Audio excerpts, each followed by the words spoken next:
We are known by this club Trans Dimensions.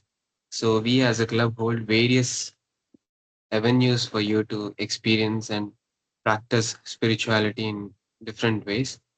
So this is a new endeavor that we are trying out to understand what are the learnings that we can have from the personalities from Mahabharata. So before we begin with the session that we had planned, I would like to just go through some of the attendees who are here and see what their expectations are. That'll be quite interesting for us also to plan properly based on it. So let's see who are here. Niranjana, are you there?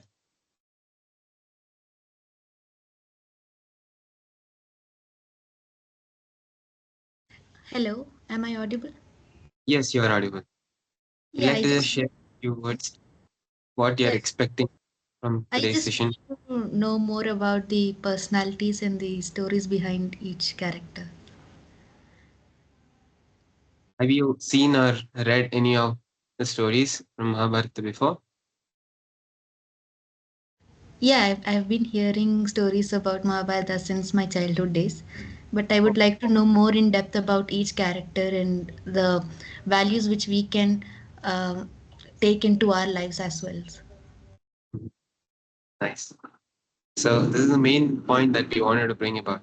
We all know stories, we have seen it in various venues, but what practical lessons can we take in and apply in our lives? That's not so straightforward. So yeah, it's 9:31. Let's begin. Um, so for the session today, we have a guest speaker has agreed to come and help us out to understand the various intricacies. So we have with us Sri Vigradas sir. Hello, sir. Hare Krishna, Santosh, very happy to be amidst Hare all great Krishna. minds of IASC. So, just a brief introduction before we begin.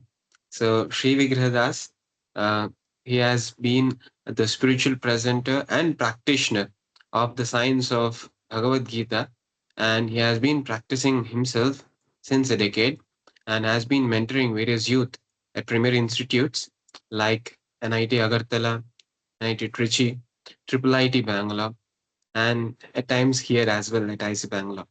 So he has been kindly delivering lectures whenever we invite and when he's available.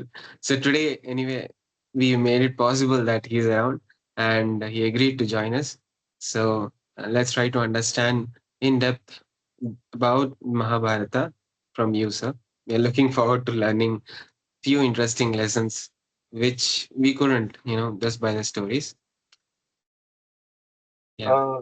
So happy to be with all of you, Santosh, because uh, you're so inquisitive. You want to know many things about Mahabharata. And as far as what I know, I'll be very happy to share with all of you whatever little knowledge that I have.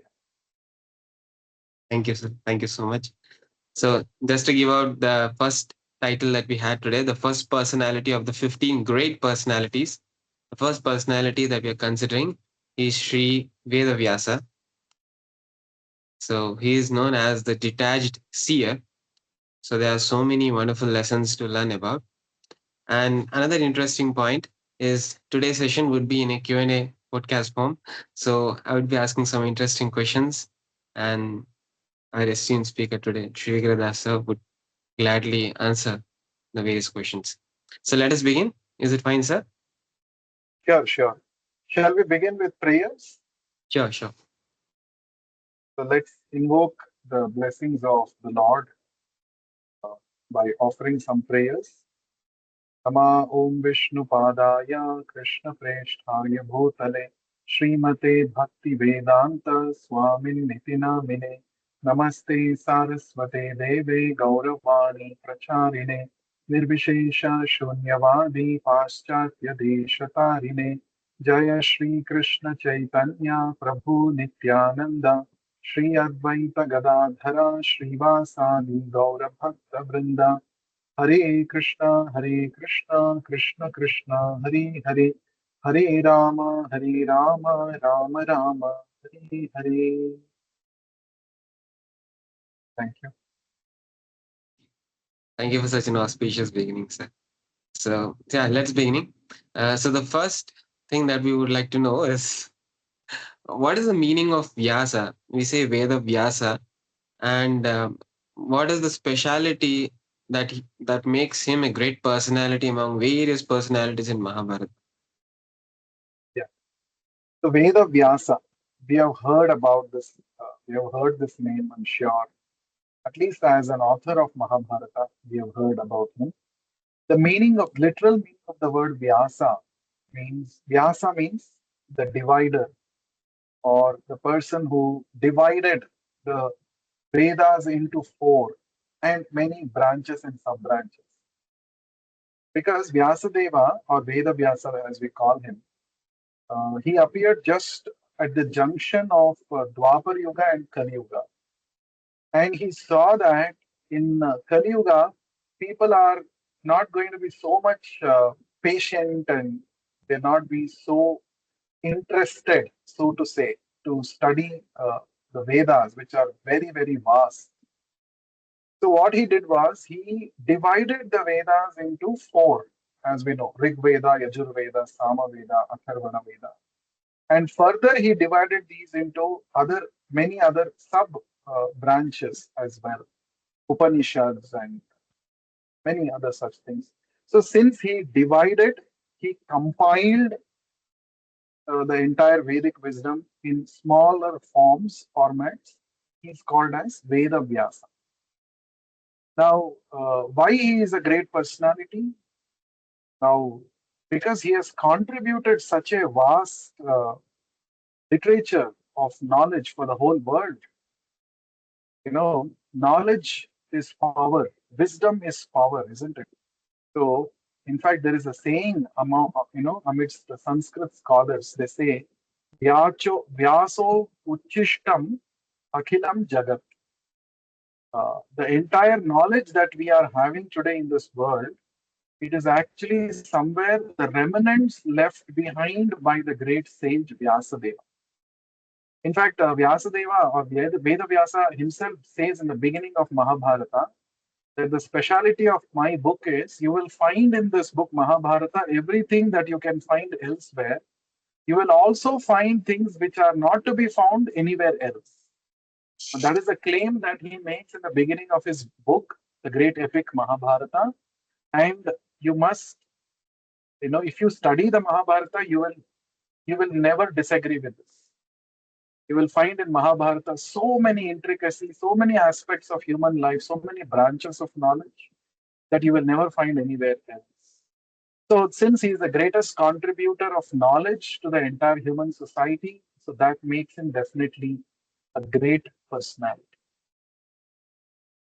What do you say, Santosh? Yeah, true. Whoever, gives out knowledge is really great. So even in our disciplines, we refer to various great scholars in my field, let's say neuroscience. There are some standard people whom we look up to, like John Mansell and then John Morris, so on and so forth. Just because the whole field has come because of them, we always Yeah, look up at their work, their research. yes. So I remember, since you told this, in my college days, we were always told that, please study physics, modern physics by Halliday and Resnick. That Yeah. was the book, which was like a reference book prescribed by the university. So if any other book is, contradicting this Halliday Resnick, it would be told that, you should take this book, the conclusion of this book to be final. That's like, so Vyasa Deva is like that, Veda Vyasa's book, Mahabharata, is like the ultimate encyclopedia of life. You will find everything in this. Mhm. So Yeah, Vedic literature itself is very vast. So, yeah, of such vast, knowledge and personality of Vedavyasa, let's just touch upon one thing for today, yeah, which is yeah. the detachment. So, we had the caption also for today as the detached seer. So, how does he embody this detachment, and what actually detachment is, and how we can see in his life? Because usually detachment is seen as a sort of some indifference, Some people comment you, but you don't just bother, just like a stone. But is that Mm. detachment? How is it a symptom of knowledge? So there's some interesting questions coming up. I want to hear. Yeah, that's interesting. See, Vyasadeva embodies both knowledge and detachment. In fact, real Yes. knowledge leads one to detachment. What is detachment? Detachment is not being indifferent to things. Detachment is the sense of freedom from false ego, false proprietorship. We think that, oh, I have done such great things. Oh, these are my works.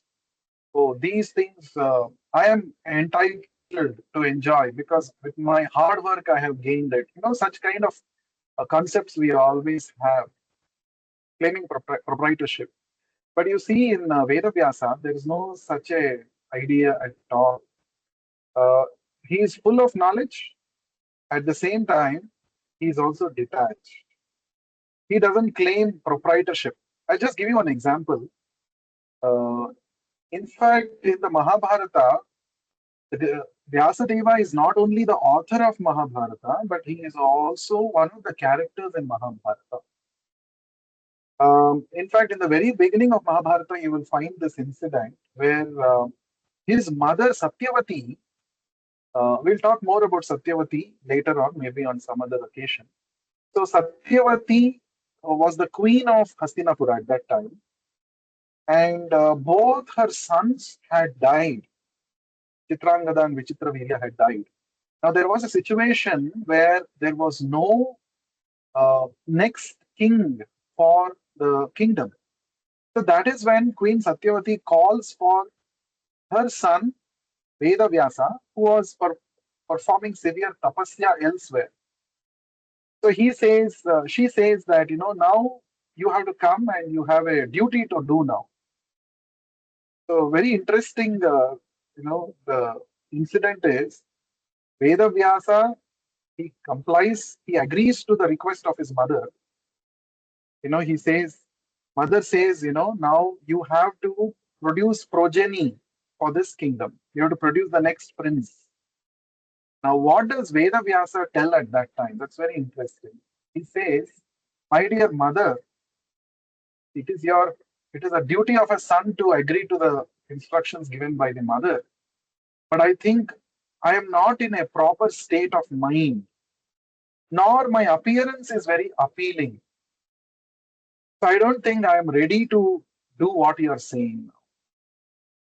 So actually, Queen Satyavati had told, just to make little things little more clear. As I said, there was no king, there was no prince that time in the Kuru dynasty, of which Queen Satyavati was uh, she was the queen now.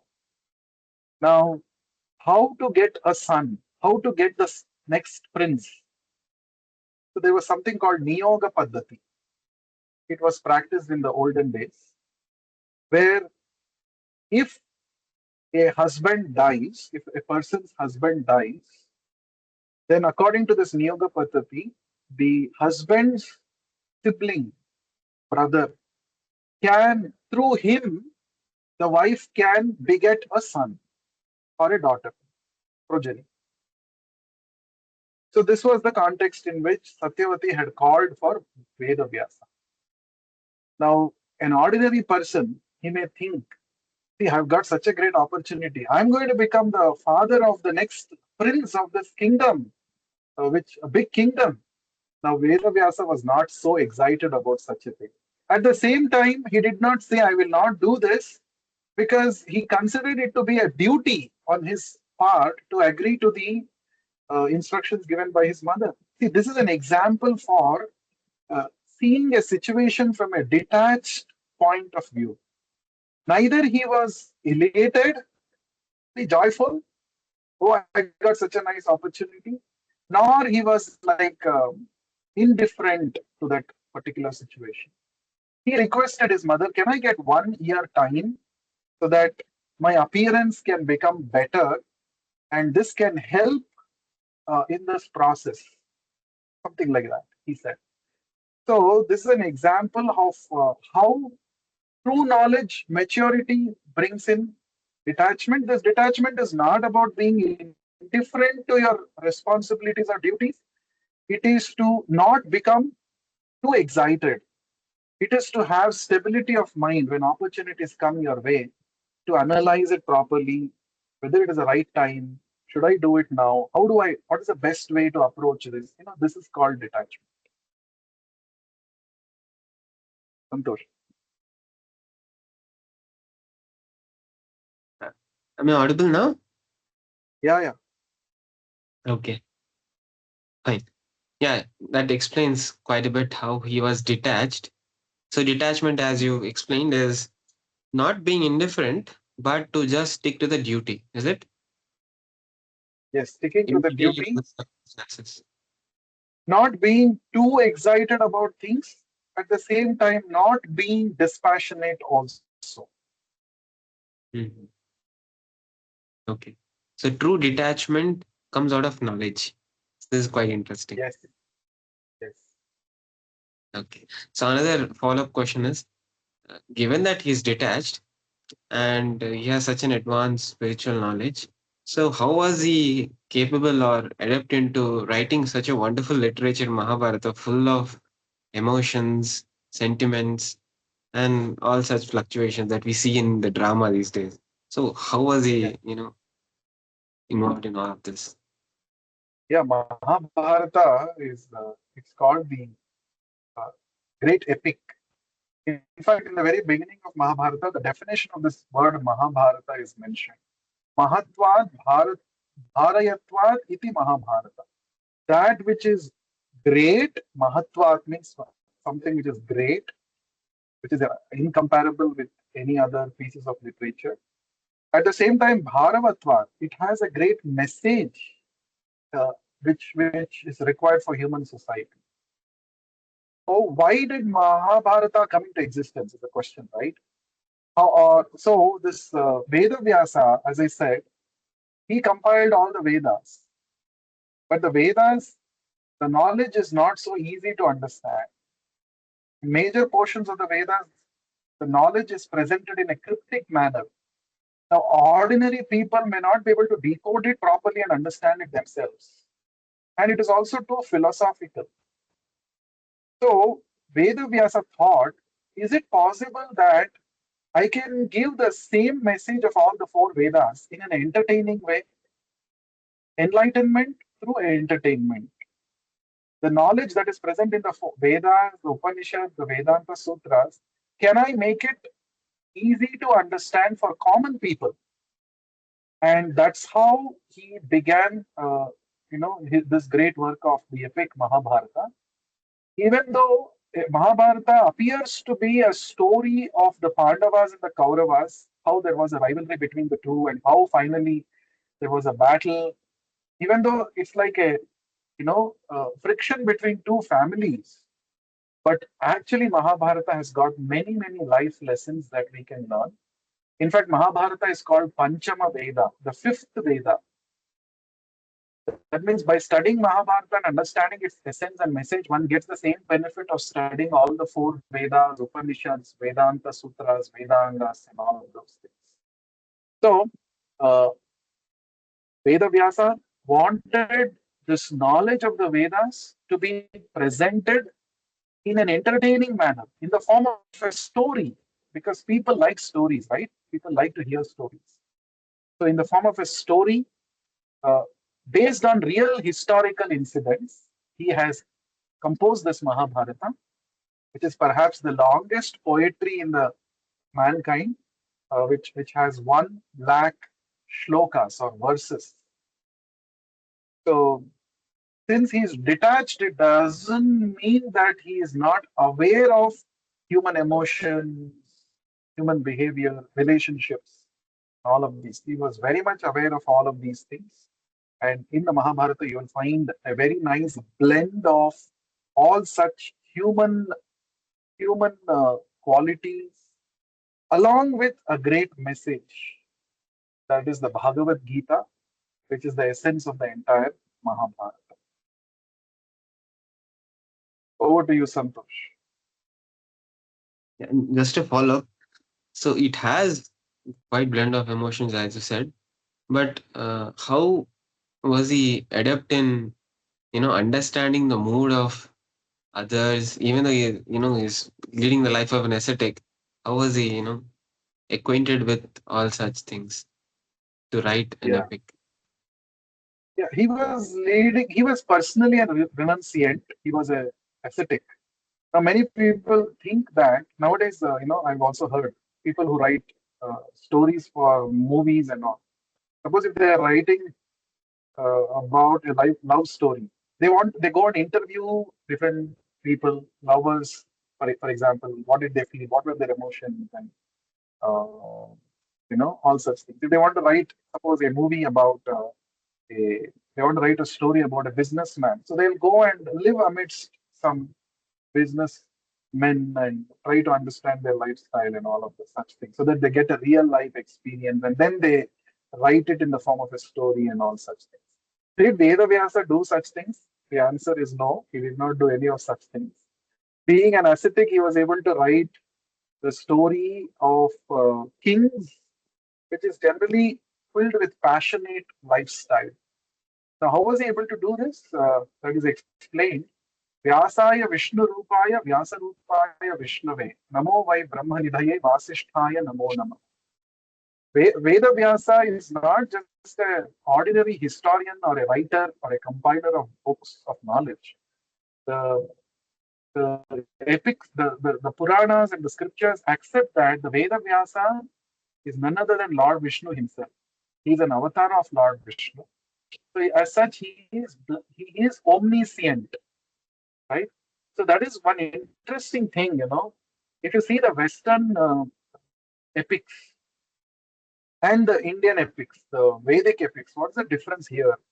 The Vedic epics are always directly given by God or his representatives. So these epics like Mahabharata and Ramayana, they have human touch, which is appealing to normal human lifestyle.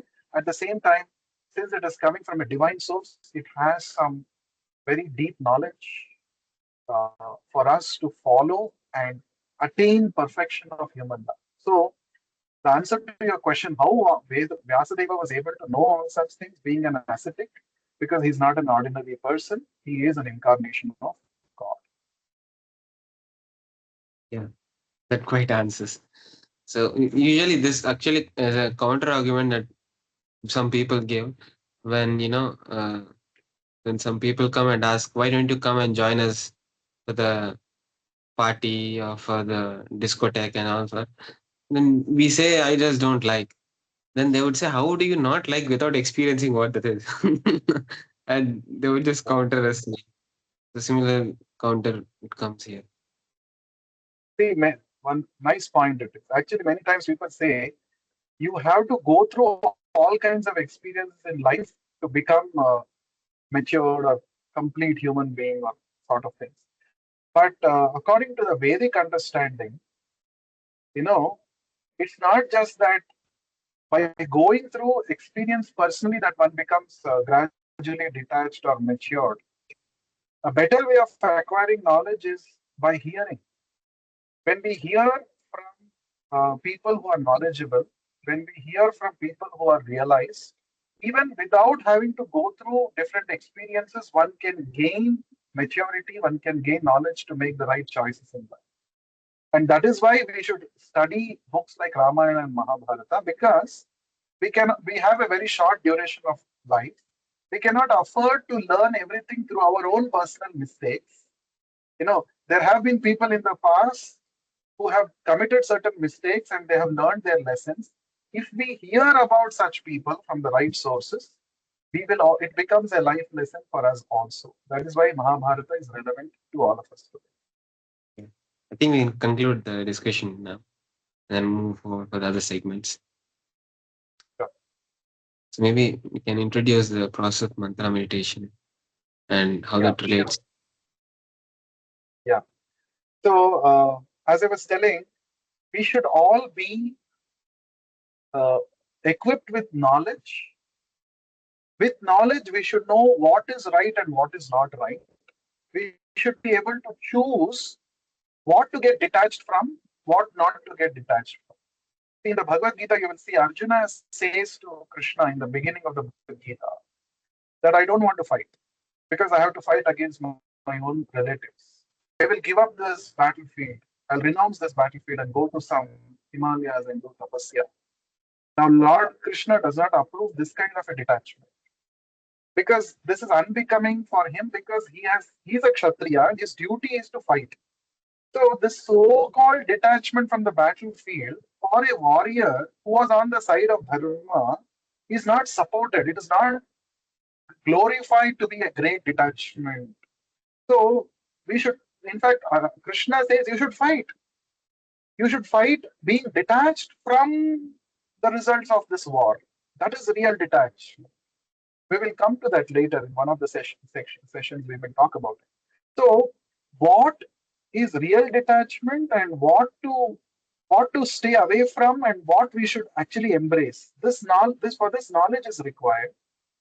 So, and this knowledge can dawn upon us when we can tune to the sattvic frequencies.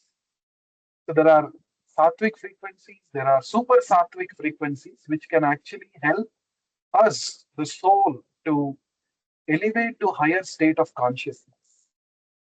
And to get this, we do something called mantra meditation, a very simplest method prescribed for people in Kali Yuga. Of course, we can't go to forests and do tapasya like people of bygone ages, or we cannot take up elaborate study of all the Vedas, because our time is less patient. We are not so patient also. So a very simple process has been recommended for us by practicing which by just giving some 7 minutes every day, we can tune ourself, our consciousness to what I said as super sattvic or divine consciousness. And this is called mantra meditation. What we have to do is we chant a particular mantra and hear attentively. The mantra is very simple. Hare Krishna, Krishna Krishna, Hare Hare, Hare Rama, Rama Rama, Hare Hare. Now, on the very first day of this 15-day course, I want all of you to please try out this. Let us do it for 1 minute together. It's very simple. There are no prerequisite uh, qualifications or, so to say, any other things required to practice this. Anybody can do this anytime, any moment, and instantly feel recharged. It's like a soul recharging activity. So chant attentively, hear, chant audibly, hear attentively. That's all. And each time your mind goes there and here, bring the mind back on the song. So let us try it out now. I request all the students to kindly join me for the next 1 minute. We are going to chant this mantra together, all of us together. Hare Krishna, Krishna Krishna, Hare Hare, Hare Ram, Ram Ram, Hare Hare. Hare Krishna, Krishna Krishna, Hare Hare, Hare Ram, Ram Ram, Hare Hare. Hare Krishna, Krishna Krishna, Hare Hare, Hare Ram, Ram Ram.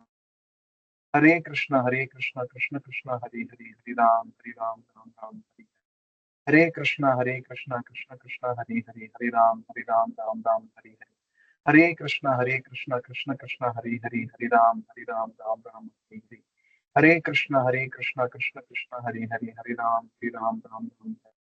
Hare Krishna, Krishna Krishna, Hare Hare, Hare Ram, Ram Hare Hare. Hare Krishna, Krishna Krishna, Hare Hare, Hare Ram, Ram Hare. Hare Krishna, Krishna Krishna, Hare Hare, Hare Ram. Hare Krishna, Krishna Krishna, Hare Hare, Hare Ram. Thank you so much for chanting along with me. I request all of you to please try it out.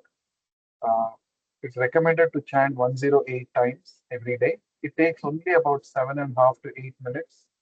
If you can do it, it will be great. Any time of the day you can do it. And over to Santosh for the next segment. I think there are many students who have asked questions. They have posted questions. We can take up some of those. I'm available for the next 10 minutes. Within the 10 minutes, how many more questions are possible? We can take. Sure. So just before getting to the Q&A segment, I would like to have a few announcements just so that people are aware of a few things. So we as a club Trans Dimensions do organize mantra meditation sessions every day in the morning between 7:30 to 8:30 a.m. So those of you who want to join us to practice in a group meditation, it will be a great experience. Please do.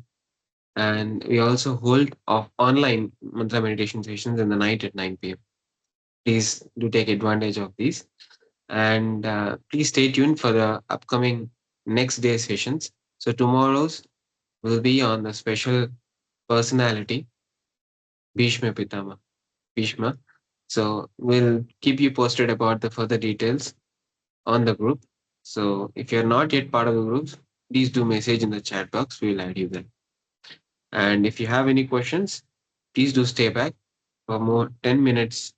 And from now, we will have a Q&A segment and others can move ahead if you don't have any. Thank you so much. Thank you.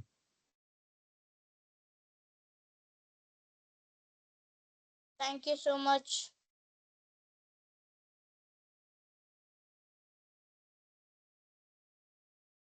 Already there's a few questions on the chat. Shall I read out? Yeah, please. So there's a question. It says, what is the difference between knowledge and wisdom? Yeah, very nice. Knowledge is knowing that tomatoes belong to the category of fruits, and wisdom is not putting them in a fruit salad, right? Tomatoes, according to botany, tomatoes also belong to the fruit family, but you don't put tomatoes in a fruit salad, do you? So, wisdom is uh, how to apply the knowledge that I have in a given situation. That is wisdom. In other words, wisdom is realized knowledge. So there are two words used in the Bhagavad Gita, jnana and vijnana. So jnana is theoretical knowledge, whereas vijnana is realized knowledge. So wisdom falls into the category of vijnana, vishishta jnana. So I know, for example, taking the same example, I know tomato is a fruit, that is knowledge, but but practically when I'm preparing a fruit salad, I don't add tomatoes to it, even though I know it is a fruit. So this is called wisdom. Where to apply what uh, knowledge requires maturity, requires spiritual realization, and that is when you become wise. So the processes like tapasya, the activities like tapasya, devotion, these things will help us to become realized. Doing selfless service, for example, these activities help us to become more aware of ourselves and about the purpose of knowledge itself. Then we can properly apply the knowledge that we have. The first step is, of course, getting the theoretical knowledge and then getting trained on how to apply this knowledge so that it becomes wisdom. Hope that answers your question.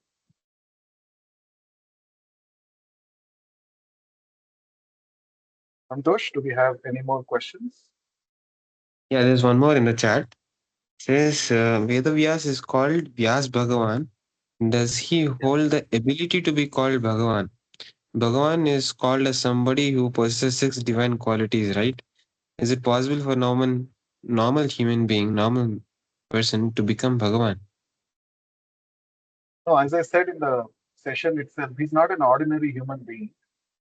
Uh, Technically, he's called a Shaktya Avatara. God has got various kinds of avatars to which he achieves different purposes. When he empowers someone with some special abilities for a specific function, then that particular person is called Shaktya Avatar. So he has got certain powers. Vyasadeva has got certain literary abilities that have been bestowed upon him by Lord Vishnu, who is Bhagavan. So because of that empowerment, he is also addressed as Bhagavan, right? And of course, he has never misused his empowerment. He has always used the empowerment that has been given to him by God for the sake of educating the masses, all of us, about God, about spiritual knowledge. So, in that sense, since he is representing God and he has been specifically empowered by God to do this particular work of compiling the Vedic scriptures and disseminating spiritual knowledge in human society, he is addressed as Bhagavan. Hope that answers your question. Hello, sir, is it audible? Yes, yes, please. Uh, Actually, you told that all people cannot be called as a Bhagavan. Somebody who possesses six those qualities can be called as a Yeah, Bhagavan. How can I know that yes, the Vyasa also has got those six? And you one more thing that Parshurama is a one of the some part of energy from the Vishnu, but he is not full form of Vishnu. The same way Vyasa is also right. yeah, correct, correct. Now can we So he call is can, empowered. He is empowered by the Lord to do a particular task of compiling the Vedic scriptures. So he carries within him the empowerment of Lord Vishnu. Therefore, he is considered to be an avatara. Okay. He's an Amsha avatar. He's not a complete avatara like Krishna or Rama, but he is an Amsha, partial. And the word Bhagavan is definitely used to refer to the Supreme Lord, Krishna or Rama, who possesses all six opulences, as you rightly said. But there are also instances in the Vedic literatures where the word Bhagavan is used to refer to a very powerful personality or a great personality. So in that sense, he is Bhagavan. Is that okay? yeah, that is yeah, that's okay. But I okay, if time permits you, I would like to know what are those six qualities so that I can understand. Okay, can Yeah, I sure. call Shiva? Can I call Shiva as a Bhagavan? Can I call somebody Brahma is a Bhagavan or not? Yes, sure, sure. Very nice. Very good question. Now, this definition of the word Bhagavan appears in a scripture called as Vishnu Purana, and there it is described Aishwaryasya Samagrasya Viryasya Yashasaha Shriyaha Jnana Vairagyayoshchaiva Shannam Bhaga Iti Gana. Bhaga means opulence, and Shanna means six. The six opulences. When somebody possesses the six opulences in unlimited quantity, such a person is called Bhagavan. Bhagavan is also a person like you and me, right? So, who is that six person? Who is that? What are those six qualities or six opulences that is described? Aishwaryasya Samagrasya. First one is unlimited wealth, Aishwarya. Second, uh, Viryasya, unlimited strength. Third one, Yashasaha, unlimited fame. Fourth one, Shriyaha, unlimited beauty. Fifth one, knowledge, jnana, unlimited knowledge. And last one is Vairagya, unlimited detachment. That Supreme Lord, that Supreme Personality, who has all these six in unlimited quantity, he is known as Bhagavan. And the Vedic scriptures declare Krishna's to Bhagavan Swayam. So Krishna is that Supreme Personality who perfectly fits to this definition of Bhagavan. Hope that answers your question, I have one more Abhishek. doubt. Actually, Rama had gone to forest. It means that he doesn't have money. How can we tell that the Rama is Rama is Bhagavan? So not like that. When Lord Ramachandra went to the forest, he displayed the opulence of Vairagya. Even though he was going to be coronated the next day, he gave up this attachment to his kingdom, and to keep up the word of honor of his father, he left to the forest instantly without any regrets. So there he has displayed the opulence of Vairagya, detachment. In different occasions, the Lord displays different quantities of these opulences. Okay. So in the Ramavatara, you will see that he displayed this opulence of Vairagya to a greater extent. Okay. And one last question, sir. You told that the It looks like unlimited wealth. Rajshekar has a lot of questions. Yeah, tell me. You told that unlimited wealth. What Yeah. does the word unlimited mean? Because suppose if we take Krishna, let us take the Hmm. kingdom of Pandavas and kingdom of Krishna. I Okay. think the kingdom, Pandavas kingdom is larger than Krishna. Hopefully, Pandavas have more money than the Krishna. So I would like to know what does the word unlimited Okay. in unlimited wealth. Okay. Very nice. So Lord Krishna says in the Bhagavad Gita, 10th chapter, shloka number 8, he says, Aham sarvasya prabhavaha mattaha sarvam pravartate. He says, everything emanates from me. The wealth that the Pandavas had, the Kauravas had, the wealth that you and me have, everything is coming from the Supreme Lord Krishna. So in that way, all our wealth is actually his wealth only. It is we who are claiming falsely proprietorship over these possessions that we have. Originally, all the wealth that is present belongs to God. Therefore, God has unlimited wealth. Yeah, thank you, sir. It makes sense to me now. Thank you. Thank you so much. So I think Time. it's already time up. Yeah, Santosh, you were saying something? The same, bro. That we are running out of time. We can wrap it up. Yeah. So I'm sure many of the other students will be having many questions, but I promise that we will take up your questions in the coming sessions.